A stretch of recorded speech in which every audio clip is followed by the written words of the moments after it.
Fala pessoal, beleza? No vídeo de hoje eu vou mostrar aqui para vocês como é que a gente faz para poder investir no mercado gamer, né? No mercado aí de jogos eletrônicos, de esportes e de qualquer empresa aí que faça até software que envolva jogos eletrônicos, tá? Então a gente vai aprender como que a gente consegue se expor para obter algum tipo de rentabilidade no longo prazo nesse tipo de mercado, ok? Se você gosta desse tipo de conteúdo de exterior, de ETFs, lembra de deixar o like aqui embaixo e qualquer ativo que você queira que a gente traga aqui pro canal, também deixa ali na área de comentários que a gente responde todo mundo, tá? Sem mais enrolação, bora lá pro vídeo.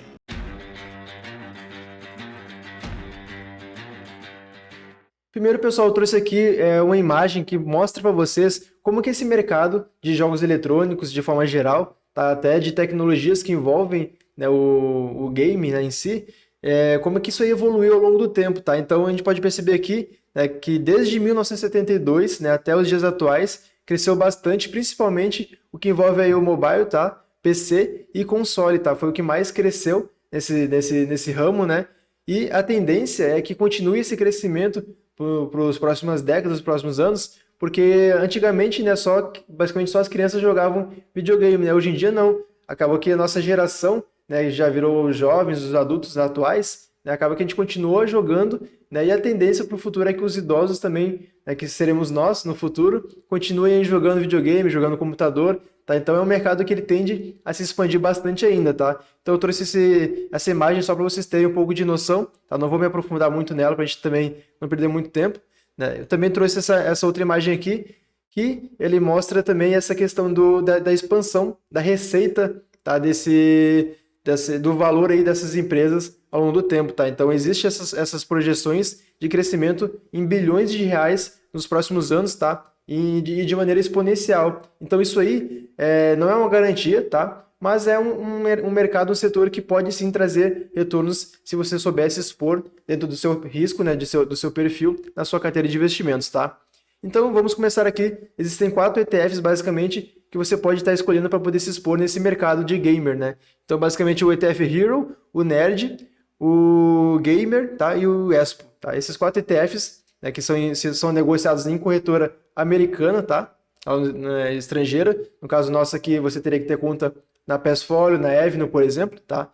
Eu coloquei aqui os ativos sob gestão, só para vocês terem uma noção, né? Isso aqui dá uma certa credibilidade, né? Quanto mais ativos sob gestão, é melhor ali para trazer essa credibilidade focada no ETF, né? No caso, todos eles aqui, apesar do Nerd ter um pouco menos que os demais, né, todos eles possuem bastante ativos sob gestão, então todos eles têm esse quesito ok na questão da credibilidade, tá?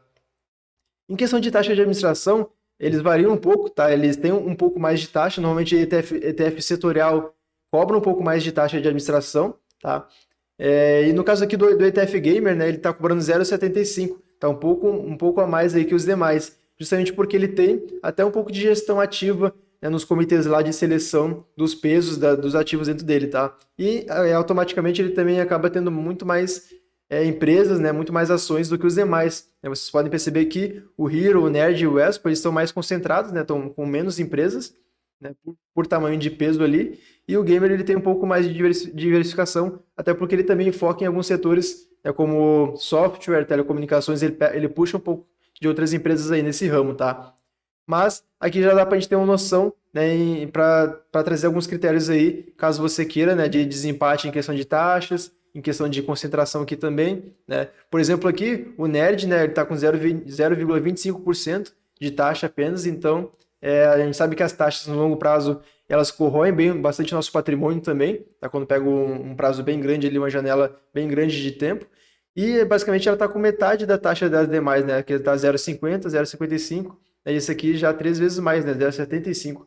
Então, de primeira aqui, se fosse avaliar só isso, eu já escolheria o Nerd aqui para investir provavelmente, tá? Só pela questão da taxa aqui, dela ser menor. Mas a gente vai ver também aqui a questão de algumas empresas, tá? Essas empresas aqui são as mais famosas e elas são empresas né, comuns ali em cada ETF desses que eu mostrei para vocês, tá? Então é a Nvidia, a Nintendo, a CIA, a Activision, então são empresas ali que são bem conhecidas, né? E que fazem parte do portfólio desses ETFs, tá? Porém, cada ETF ali vai puxar empresas mais de algum setor específico, tá? Vai puxar mais, vai dar mais peso para empresas diferentes, né? Principalmente o Gamer ali, que é uma gestão mais ativa, ele vai trazer critérios ali na sua gestão, tá? Então o gamer ele provavelmente eu já excluiria pela questão de trazer essa questão mais ativa, né? E por ter também uma taxa de administração meio alta também, tá? Mas esse aqui eu só queria mostrar para vocês essas empresas. Caso você tenha curiosidade de saber outras empresas, você pode estar entrando lá no site do ETF.com e olhando a fundo ali, aproveita que é pouca empresa que tem nesses ETFs, né? A média ali é 30, 40, então dá para você estar verificando mais a fundo se tem alguma empresa que você gosta, que está naquele ETF ali, tá? E eu trouxe para vocês também o gráfico de rentabilidade para a gente poder ter um pouco de noção de como que eles performaram ao longo do tempo, tá? O histórico de rentabilidade não é uma garantia para o futuro, tá? Mas ajuda a gente a ter um pouco de noção de como é que foi a performance. Então daqui a gente já pode perceber que o gamer ele foi o que teve mais performance e também tem uma volatilidade bem maior, tá? Quando a gente começa a ver no gráfico aí, num gráfico mais com a janela maior de tempo, tá? Lembrando que os demais ETFs eles são mais recentes, né? Se vocês podem perceber aqui que o Nerd e o Hero eles são basicamente de 2020, tá? Aí seguido ali do Expo, que começou ali em final de 2018, tá? E eu botei aqui comparando com o Vol também, que representa o SP500 nesse caso, para a gente poder ter uma noção da média deles, né? E de forma geral eles ficaram nessa média aí do SP500, tá? E o que se destaca aqui é o Gamer justamente porque ele tem mais tempo, tá? Então ele é o mais antigo desses ETFs aqui. E essa gestão ativa dele traz também essa volatilidade maior, tá? De ele conseguir superar mais o benchmark, ou então caso venha uma crise ali, ele cai um pouco mais também, tá? Mas se você entrar lá no site do TradingView e começar a aproximar esse gráfico, vai perceber que numa janela aí de um ano, de alguns meses, né, eles estão performando de forma similar, tá, pessoal? Então, apesar desses ETFs serem mais recentes, eles estão performando de uma forma mais similar aí no curto prazo, tá? E ajuda a ter um pouco de parâmetro também para você estar verificando ali, tomando uma decisão, às vezes com esse track record deles, tá? Como o Nerd aqui, o Hero e o Expo, eles têm pouco tempo, fica mais difícil avaliar por essa questão de performance aqui, tá?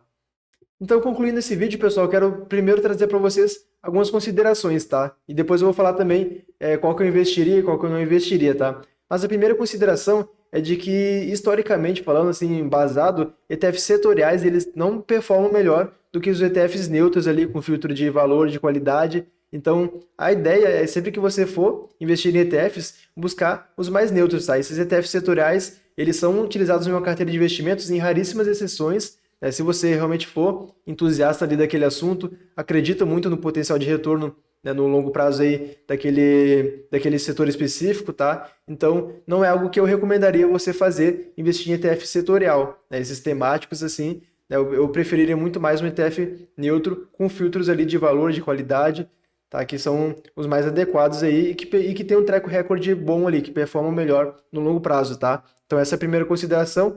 A segunda consideração é com relação aos ETFs que eu mostrei para vocês. Então, eles têm uma diversificação, tá? Todos eles têm uma diversificação boa geográfica ali nos Estados Unidos, Japão, Hong Kong, tá? Eles têm essa diversificação geográfica boa, tá? Setorial também, né? Apesar do gamer ali, ele focar muito também em concentrar muito em empresas de software, de telecomunicações, ele puxa esses outros setores ali também, essas outras empresas. Mas os demais eles também têm uma diversificação boa, tá?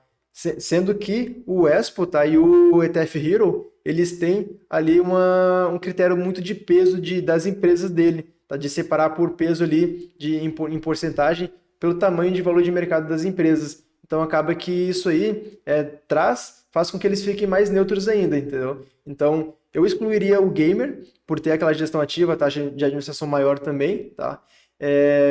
Priorizaria, no caso, esses dois aqui, tá? O Hero e o Expo, por exemplo, porque são mais neutros. Porém, apesar do Nerd ter menos tempo, ali quando a gente começa a comparar no gráfico, né?